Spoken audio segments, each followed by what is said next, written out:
Tynwald was packed with interesting debates and questions, and government may still be licking its wounds after some bruising encounters during the sitting. Questions pondered how people who rely on cash will cope when the MiCard system is scrapped, and whether the Manx economy is in recession. A new child first policy was received by Tynwald, and there was unanimous support for a call to introduce a comprehensive programme of neurodiversity training in Manx schools. We'll hear first from Enterprise Minister Tim Johnston. We probably need to start with the first or the second question, I think it was, that you had to answer, and that was from Laurie Hooper. And basically Laurie Hooper was saying we're several years now into a recession in the Isle of Man. Is he right? I'm not going to get drawn into Laurie Hooper's negativity about things. I mean, as I said in the court, we're in a really challenging place, I think, globally at the moment. If you take that into account, the Isle of Man has steered a pretty steady course. We've got low unemployment. We have seen growth over that period. Obviously, we've also seen high levels of inflation as well. So, if Mr. Hooper wants to try and pick negativities, he can do. What I have to do, my responsibility, is to look at the bigger picture and step back and say, what are the challenges, what's going well. And it's interesting at the government conference having two speakers who off island or independent as such, who said that despite everything that's going on in the world at the moment, the Isle of Man's actually doing really well. And but that in no way means that we haven't got challenges. I accept that. And I suppose, I guess it's obvious that ministers don't want to use the word recession, but when GDP has fallen, which it appears to be doing, that's not a good thing, is it? Well, what we've seen is we have seen growth over that period. Clearly, we've also seen high levels of inflation. So when you talk about the real term position, what we've actually seen, if you step back and look at it, it's been pretty steady and pretty stable. Has anyone to the stage over the last few years come out and said, the definition of recession and said we're into recession? No, they haven't. I'm not going to get into that conversation. What I'm going to do is look forward, talk to business, and do what we can to move things forward. And of course, you will be talking regularly to businesses, and those businesses will be saying to you that it's quite a difficult environment to be in at the moment. It is a very difficult environment to be in at the moment for many sectors. I think some sectors it's fairly stable and steady. We're seeing that, but yeah, we're having these ongoing conversations around the hospitality sector and the retail sector. We recognise those challenges, and therefore the question that you ask yourself is, well, what are government doing about it to try and help and support? And I would say, well, getting our visitor numbers back up to 330,000, 212 million pounds spent in the visitor economy last year. Record numbers get back up at the TT nearly. For 50 over 50,000, over 50 million pounds spent in the economy over that period of time. What we need to do as a government is make sure that we're providing opportunity where we can, and that's what we'll keep doing. But in no way do I say that there aren't challenges. We recognise, there's lots of pressure at the moment. There's lots of pressure over money val. That's creating a lot of concern.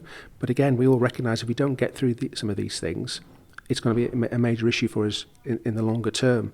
So what I say is, let's just step back sometimes, look at the bigger picture, look at things in context, look at our levels of our levels of unemployment, record lows, and actually let's not talk down our economy. Because I think that's unfair. And I suppose if Laurie Hooper was here, he would say, well, actually, all I'm doing is looking at your figures, and your figures are suggesting that this is a bad situation. You've admitted it yourself that the situation is not wonderful. Well, it's interesting, isn't it? Because people roll out GDP and GNP, they use it when it suits them, and the rest of the time they say, well, actually, that's a very crude method of measuring anything. You need to look at much broader sectors and look at the broader economy, and that's what I'm doing, and will continue to do. One of the big new ideas was going to be the idea of growing medicinal cannabis on the island. What's happened with that? Yeah, and that's something that, it's still moving forward, Phil. I mean, I think, as I said in my answer, it is a slow process. I mean, what our responsibility to do as government is to set out the sort of playing field and the regulation and the licensing to allow that sector to thrive, and that's what we've been doing. But it's been a really difficult process. I think it's, you go back, I think it was the previous administration talked about wanting to see the sector evolve and move forward, and that's what we're looking to do.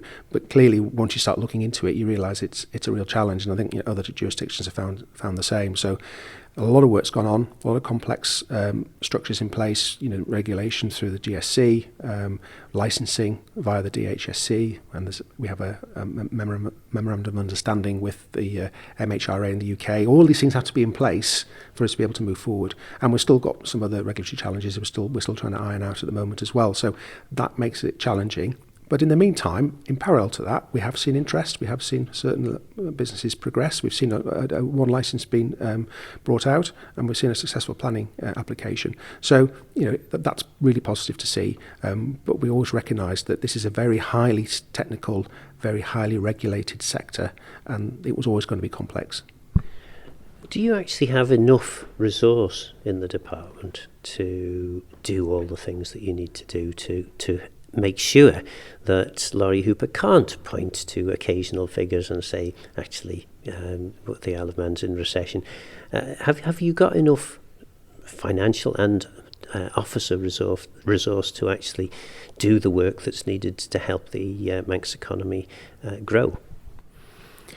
Yes, I think so. I mean, I think, again, we don't want to get accused again of filling too many people, too many layers into this. I mean, as a department, we know, this is not done in isolation. We're working very closely with Treasury and across government in these areas, and obviously, the agencies have a big part to play in that as well. So, no, I think we are resourced. I mean, bottom line is there is a challenge, and I think we have to accept that this is not an easy time. I mean, I think we really do sometimes as an island have to just look up sometimes and look out and realise just how challenging the world is at the moment and the global economy. And taking that into account, we have steered a pretty stable course through it. And that shows in our ratings. We've seen our Moody's ratings.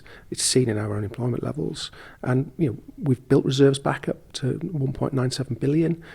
We've got through COVID. We've made real progress. But nobody wanted to see the challenges that the global economy has faced over the last few years. And certainly when I came in 2021 as a fresh-faced MHK and walked straight into sort of the Ukraine-Russian war and massive increases in inflation, etc., none of us wanted to see that, but that's the reality of what we've had to face with. And as a government, we're charged with trying to find our way through that and taking as many people and taking business along on that journey. And that's a real challenge. One of the suggestions that was made during the question time was, yes, indeed, we do have near full employment, but many of the new jobs seem to be lower paid. Is there any truth in that? Well, I think it's an easy thing to say. I mean, I would like to see that backed up with the facts and the figures. I mean, I think, clearly we have to have and do need to have a broad range of trades and qualifications on the island. And, we have a large hospitality retail sector. We recognise that they tend to be more of a lower paid area, but at the same time, if people wanting to have those facilities on the island, they have to have staff to be able to man them. So we need the full range of talent and price ranges and pay ranges, across the economy. That was Aaron Michael MHK Tim Johnston. So is Laurie Hooper just talking the economy down? You had a number of interesting questions on the order paper or the question paper. The one that I'd like to start with is in relation to the state of the Isle of Man's economy, which, according to the Enterprise Minister, you're just trying to talk it down. I think that's always the defence when ministers don't understand what they're talking about.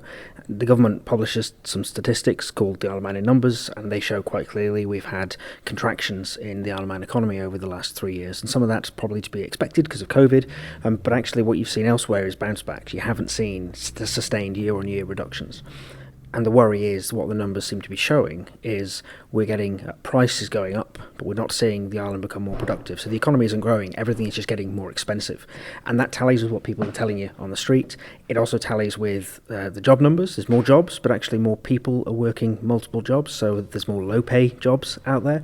All this is not good news, and that's what all the data seems to be showing us. And the question I asked the Minister was, have you done any analysis on this? And the answer seemed to be, I have no idea what I'm talking about. And that is a really scary position to be in when your own government, your own Minister for Enterprise, doesn't seem to have a clue about what these data is showing us.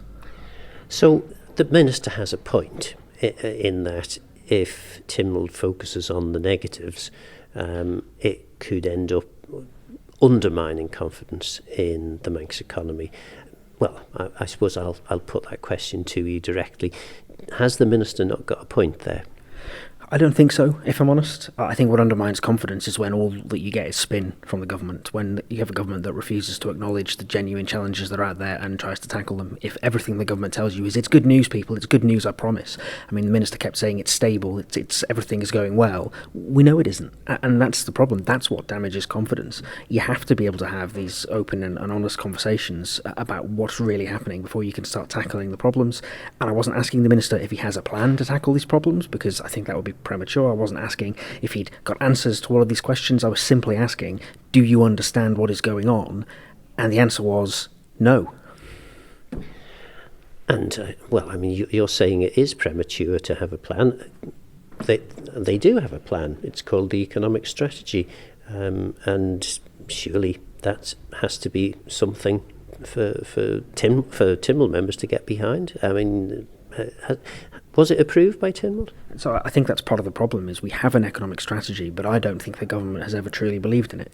Lots of things in that strategy talked about broadening the tax base, for example. Lots of things in there that we should be doing that the government has made no effort to do at all, because it's all difficult and it involves shifting away from some of the more traditional approaches that we've taken on the island. And so yes, we have an economic strategy. We're only 3 years into that. It will take time for it to bite, time for it to start actually delivering, but the government has already decided it's time for a change. You can't plan long-term and have a long-term economic strategy if less than 3 years in you're going to say, actually, let's go back to the drawing board and start again. And I think that's part of the problem here, is you need a government, you need politicians that are capable of taking the long view rather than panicking every 5 minutes because something isn't quite going their way. And that's kind of what it feels like is happening here, is you've got a government that doesn't really understand the data, doesn't really understand what is happening out there on the ground, and is reacting to bad PR or bad social media or whatever it may be, rather than actually governing.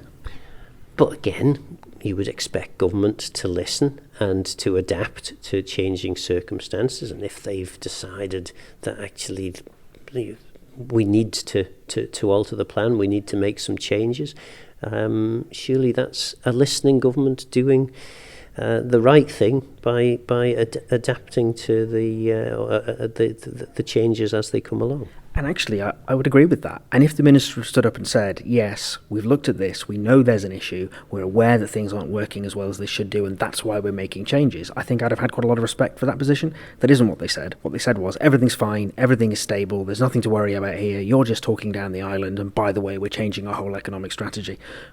That doesn't make any sense, and that's the challenge I've got here, is I don't think they understand what the problem is, and yet they've already decided that the economic strategy is part of the problem. But how do they reach that conclusion? How have they decided that everything is stable, everything is fine, when it so clearly isn't? You also mentioned about the potential that the reason we have low-level unemployment is because there's a lot more lower-paid jobs out there. I mean, do you have any evidence to back that up? I mean, the data that's published does show that. I mean, there's more jobs now, more people in employment and more people in jobs today than there were a few years ago, but our economy is not more productive, which means those jobs that we have must be, on average, less productive than the jobs we had 5 years ago. And that's the problem. And that's what the data shows us, is we have price rises, we do have more people in employment, but our productivity hasn't gone up, which means those jobs can't be all in high-performing, high-paying sectors. They must be low-paid jobs. And there's a lot of other data that kind of backs up that kind of question. You've got tax receipts, you've got NI. There's lots of other data points that when you put the picture together shows that what we've been growing over recent years is a low-pay economy rather than a high-pay economy. But again, you'd think the Minister and the Enterprise Department would have done some of this analysis and would have been able to say, actually, no, we've got the data on those jobs. We know where they are. We know they're high-paying. We know that you're wrong. They couldn't even say that, and that's what really worries me, is this data is being published, the government clearly has this information, but no one is looking at it. You had a closer to home question in relation to Ramsey Cottage Hospital. There have been some well publicised closures there in recent weeks. Were you satisfied with the answer that the Health Minister gave? Not really, if I'm honest. It was always intended to be a temporary closure of the MIU while Manx sorted out some recruitment, and it seems that someone somewhere has dropped the ball on making that happen, which is why the closure has been extended. I'm quite pleased to see the Minister make a commitment to reopening the MIU on weekends and bringing back some X-ray services. All that sounds really positive. But what really worried me was the way they got to this situation in the first place, because the Manx Care Act places a legal duty on the department, on the Minister, to make sure that the public are consulted and engaged when service changes are made. And this isn't about taking an afternoon off for a GP, as the Minister said. It is about when you're changing the service that we deliver, and actually making decisions around changing MIU is changing the service. The law says they have to tell people. They have to engage. They didn't do any of that, and the department really has let themselves down by not making sure they're complying with the law. I will say, though, to the Minister, kudos for actually standing up and holding her hands up and saying we dropped the ball on this one. That was welcome, actually, to have a Minister for, it's not very often you get a Minister standing up and saying, sorry, we got it wrong. So that was good to hear. But I wasn't reassured that this kind of thing isn't going to happen again. I wasn't reassured that they have a process in place to make sure that they are complying with that part of the Manx Care Act. And so that's something I think I'm going to have to follow up. And the other question that I've highlighted anyway that you had was in relation to identity cards. I mean, the Chief Minister basically said, well, look, they haven't really said what they mean by identity cards, so it's difficult for us to know how to react. Yeah, and to be fair, I don't think that's an unreasonable response. I would just like our government to be a bit more proactive. If I was the Chief Minister, for example, when that announcement had been made, I would have immediately got my external relations team to write to the UK Cabinet Office and say, hi guys, just heard about your proposal for digital ID. Don't forget, you've got lots of British citizens living on the Isle of Man, so can you make sure you don't forget about us, please? I would have been more proactive, and that's kind of what I was hoping he would say, that we don't know the details yet, but we have been in touch with the UK. We've put us on their radar to make sure that we're not left out in the cold on this. That isn't what he said. He seemed to be saying, actually, we'll wait and see what they publish before we engage. So, like I say, I'm not expecting the earth to move on this one. I'm expecting the government to engage, and the Chief Minister did say they will be engaging. I was just a bit surprised that we weren't a bit more on the front foot. That was Ramsey MHK Laurie Hooper. John Wannenberg had a few questions. I asked him first about his MiCard question. It would appear that there are just 1,000 people left on MiCard. Perhaps that's because those people actually really value being able to go to the post office and get cash. Well, I suppose you could say that that's accurate for some of those 1,088 people, yes. I think the Treasury Minister mentioned that some people are possibly waiting until the end of the year before they switch over from MiCard to their already established bank accounts. But my question in the main was to ask what provision had been made for those people who do not have a bank account, either by choice or not by choice. And that includes those people who come through the criminal justice system. Unless we can provide them with, the means to source the money, we are going to create a problem, I think, for ourselves. And we have an existing template which works with the MiCard. I understand it costs a lot of money to run. I understand the Treasury Minister wanting to reduce costs wherever he can, but the onus is on him to provide an as good solution, if not better solution. And at the moment we don't have it, and we're 71 days away from closing it down. So that's why I asked the question. Were you surprised that the Treasury Minister didn't have any figure on how many people who use MiCard actually don't have a bank account? Am I surprised? No, I don't think I am surprised. Is it crucial? No, I don't think it is. He has, his department has to provide a means for those people to fund their lifestyle, to access their benefits or whatever the case is. It has to be done in such a way which they are not discriminated against just because they do not have a bank account. We have that now. So if it's going to be replaced, then it must be better than what we have. And of course, there are people who have bank accounts whose banks have closed their branches in the areas in which they live. And particularly when we're talking about older people, they still like to use cash as far as possible.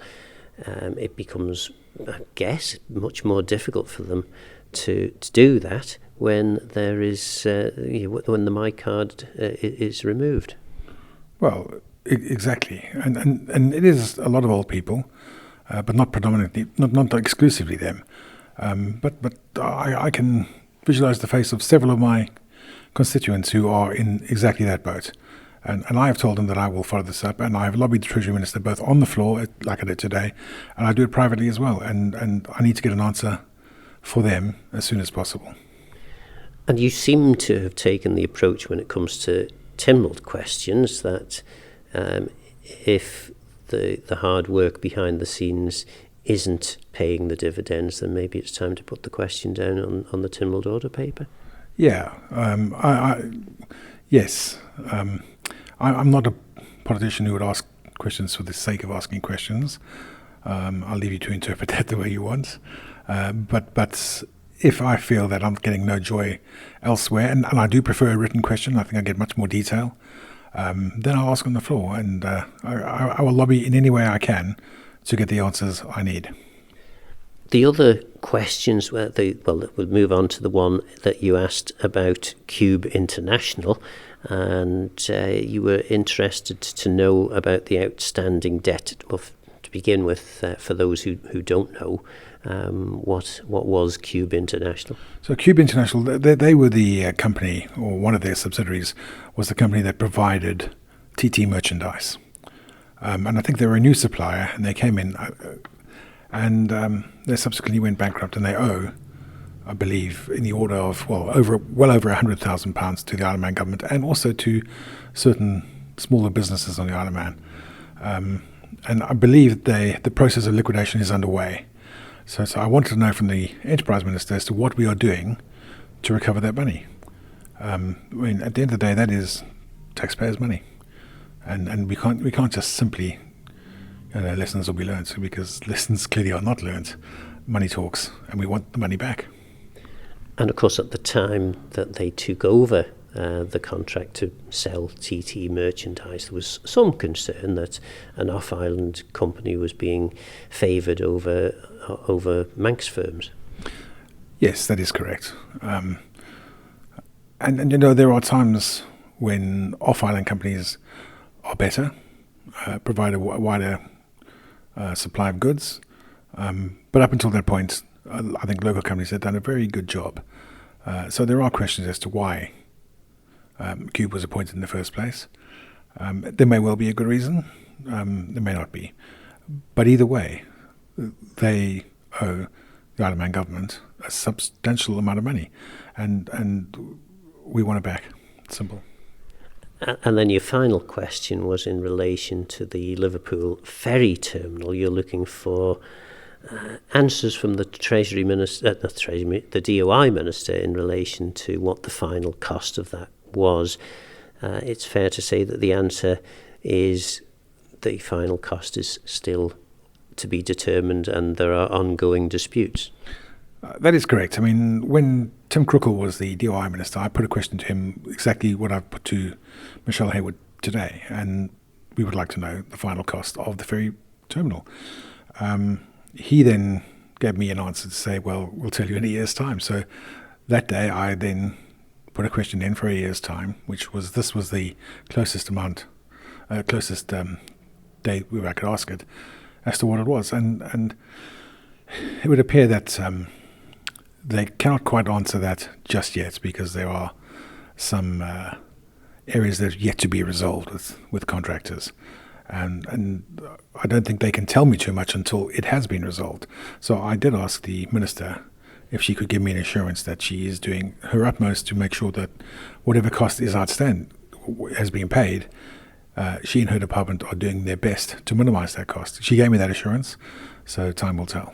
That was Douglas North MHK John Wannenberg. Next, Treasury Minister Alex Allinson. It is fair to say that you got quite a bit of stick about the MiCard proposal. John Wannenberg was asking you the question, and it would appear, maybe I was misreading it, that you perhaps haven't got all the information, particularly in relation to the MiCard users who don't have bank accounts. I mean, we've made this quite clear all the way through that actually for most benefits, we don't have details on who has bank accounts and who doesn't. We ask them the best way that they want to be receiving their benefits, and for some people it's MiCard, for some people it's in their bank. We've, since the end of last year, said that the MiCard contract was coming to an end, that we weren't going to renew it, and that we wanted to try to transition as many people as possible onto using their bank accounts, but that we would look at provisions for those people who, for whatever reason, couldn't have a bank account. And that's a whole range of different people and different individuals for different circumstances. And we're still in the process of finalising those details, but we're quite a long way on. So my commitment really was to work with people, but to make sure that people know this is going to end. There's not going to be a last-minute reprieve, because we're not extending the contract. We already told the company that. Actually, MiCards would have to be reissued in January anyway, so everyone would have had to get a new MiCard, which was going to cost about £60,000 of taxpayers' money.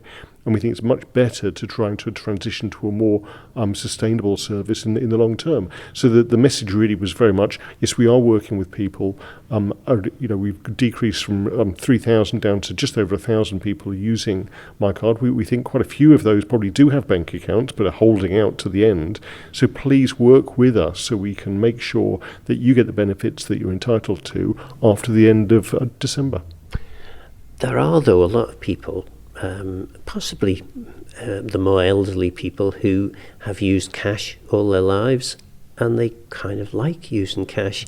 And with the closure of many of the bank's branches across the island, their ability to get to cash in the way that they have, in the way that they can through the MiCard process, will be unavailable to them. How are they going to manage? I mean, this is part of the whole access to cash question that we've been grappling with over the last couple of years, and Department for Enterprise have done a whole lot of work on that. The world is changing, and I think you're quite right that people often are used to using cash. It's not just older people. For a lot of younger people, having cash in your pocket and knowing what you can spend allows you to budget, and so access to cash is still very important. But you're quite right, we've had significant contraction of high street banks, both here and across, but also significant contraction of the post office services as well, for the same reasons, that less people are using it to send letters, to fill out forms, to pay bills, or to take out cash. So it is that managing that transition for everyone to make sure that people still have access to cash. And so from a Treasury perspective, we are looking at how we can ensure that, looking at the amount of ATMs that are available, how working with the banking sector to look at how they can still provide cash, mobile banking, those sort of things. But it is a reality that we have a whole new generation growing up who've probably never gone into a bank. You can even apply for your accounts online now. They do all their banking online on their phones. And so it will become inevitable that we use less and less cash, but cash is still important for lots of people for lots of different reasons, and we must provide access to that. So I suppose then, when MiCard finishes, has Treasury got any plans to assist those who don't have a bank account, or indeed those who much prefer to use cash and will struggle to get access to it? Absolutely. It's our moral responsibility, probably statutory responsibility as well. We're giving people benefits. We need to get that money to them. So we've been looking at various prepaid card systems. We've also been trying to finalise agreements with those suppliers. Again, that's difficult when they ask how many do you need, and we say we're not quite sure yet because the number's decreasing all the time. But we are working on that. We're also working to see how we could go back to cheques that you cash. But again, where do you cash them if the post offices have closed down and the banks aren't available? But looking at other ways of getting cash to people, and we will have alternatives to be ready to be announced before the end of the MiCard service. What I would say is that if you're using MiCard at the moment, please reach out to Social Security now so we can help you with this transition. Because what I said during the question is, I don't want anyone to miss out around the end of the year. Christmas, New Year is always a difficult time for people financially, but it's also sometimes a difficult time to contact government services in short notice. And so please think ahead and help you to transition away from the current way you're receiving benefits. A question that wasn't directly put to you, but was put to the Enterprise Minister by your colleague in Ramsey, Laurie Hooper, was in relation to when is a recession not a recession. Now, he's looking at the GDP figures for the Isle of Man, and they would, in any normal economic parlance, indicate that the Isle of Man is in recession. Is he right? No, I don't think he is. I mean, when you look at, and again, GDP and GNP figures for a small nation like the Isle of Man, particularly one that's predominantly, the economy is predominantly to do with financial services, is very misleading in terms of the overall wealth and prosperity of that island. And again, what we're looking at with many of the figures are not the raw GDP or GNP, it's when you've accounted for inflation as well. And we know inflation's been incredibly high. So no, there's no evidence that the Isle of Man's in recession at all. When you look at the GNP and GDP figures, they are going up step by step. There have been some issues, and we know that the pressures around the world, obviously we're not immune to. We also know there's been some consolidation within the banking, insurance sectors. We know the issues in terms of e-gaming and that people have gone to other jurisdictions with their licenses. So there are some issues there. But overall, the Isle of Man economy is remarkably resilient and healthy. What government's role really is to make sure that prosperity is shared out equally amongst the people of the Isle of Man, which is where government policies come into their fore. It would be very easy to talk about recession, doom and gloom, and damage consumer and business confidence. And really, my job, without trying to paint a rosy picture of the whole situation, is that actually the Isle of Man is in a much better position than a lot of jurisdictions, particularly smaller jurisdictions. And we should be proud of that, not take it for granted, build on it, but also actually make sure we provide the right enablers in the local economy for people to earn a decent living, employ people, but also to make sure that wealth is shared out equally.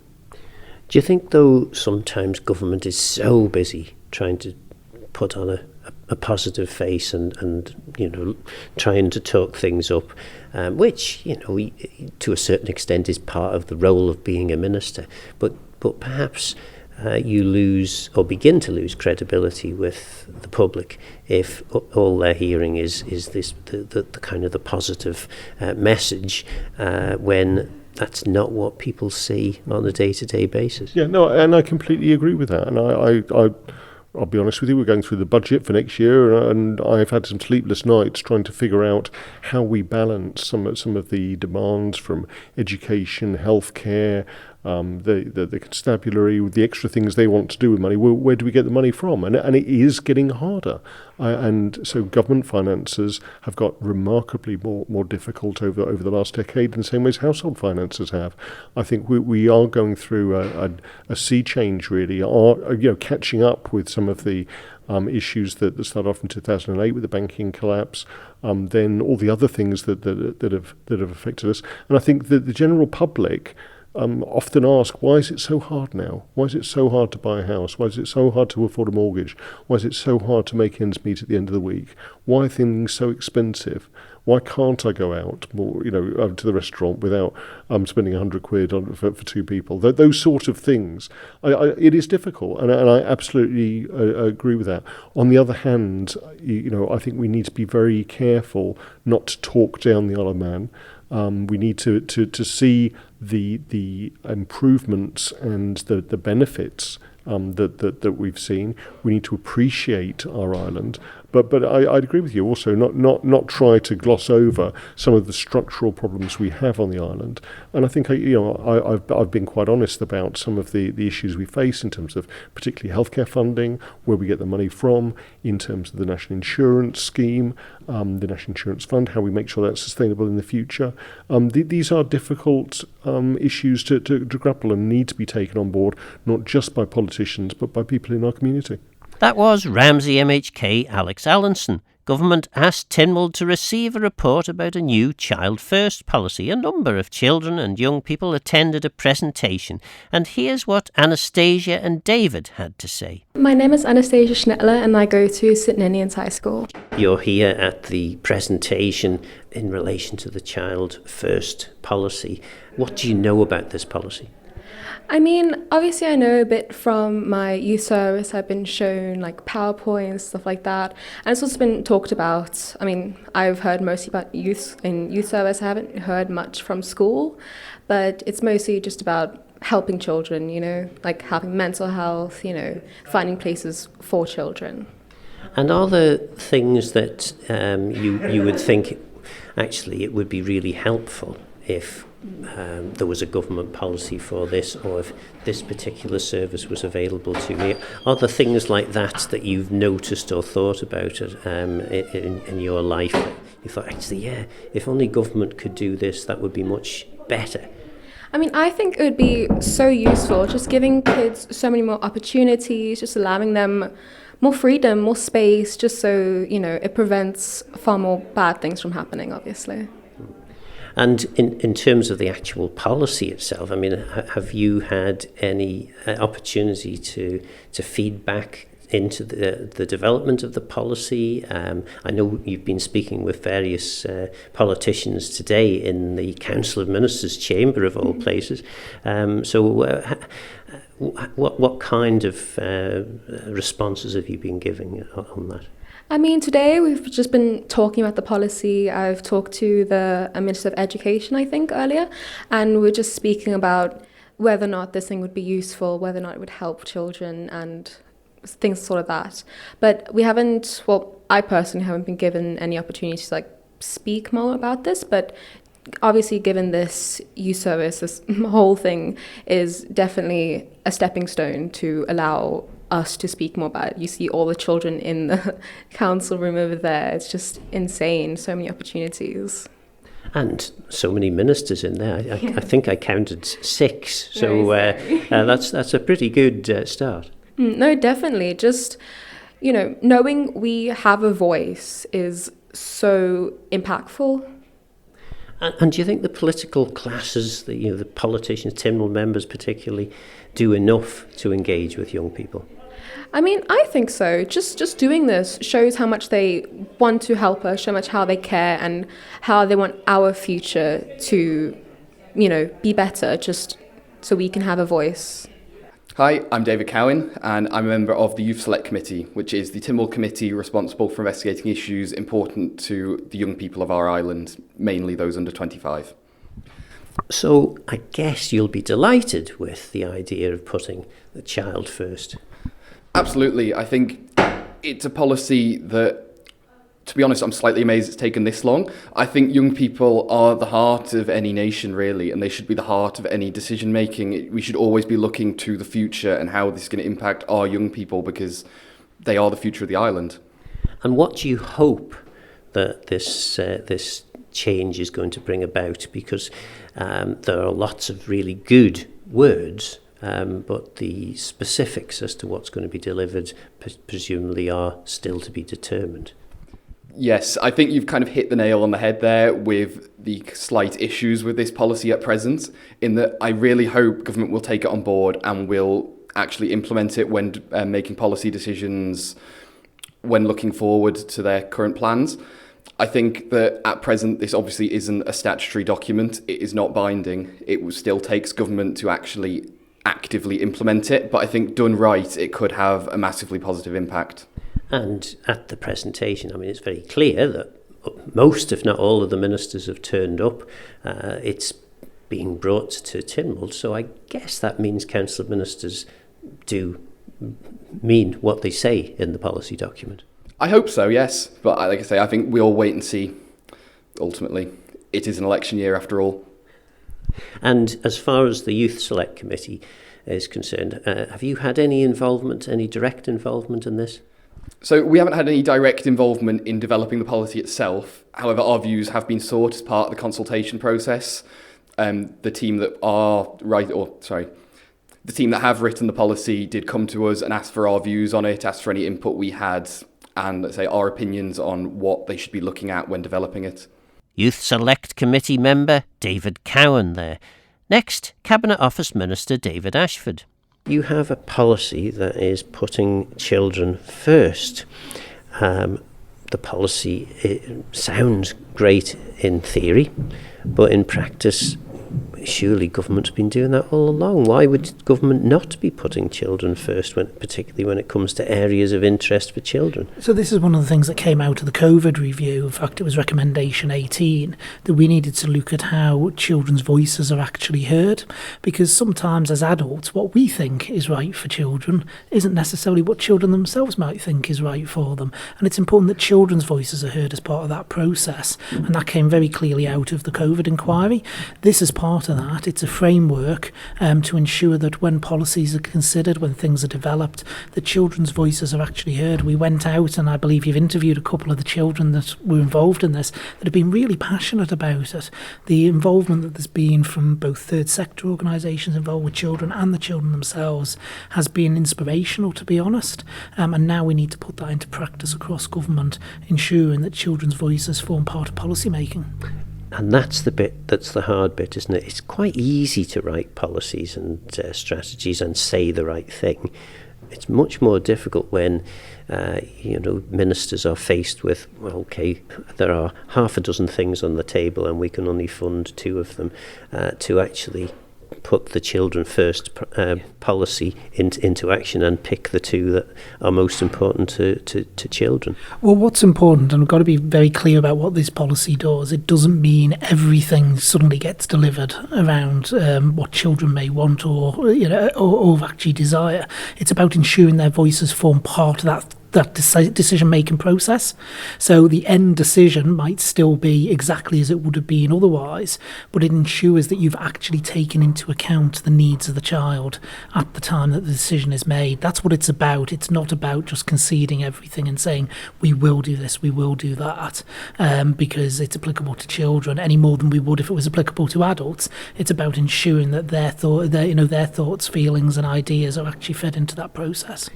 So is that you saying, maybe I'm just being a bit too cynical here, but is that you saying, don't worry children, you're going to be right there, right at the centre of all our policy thinking, but there's nothing more that you're going to get out of this? Well, it's normally me that's the cynical one, Phil, to be honest, when we do these interviews.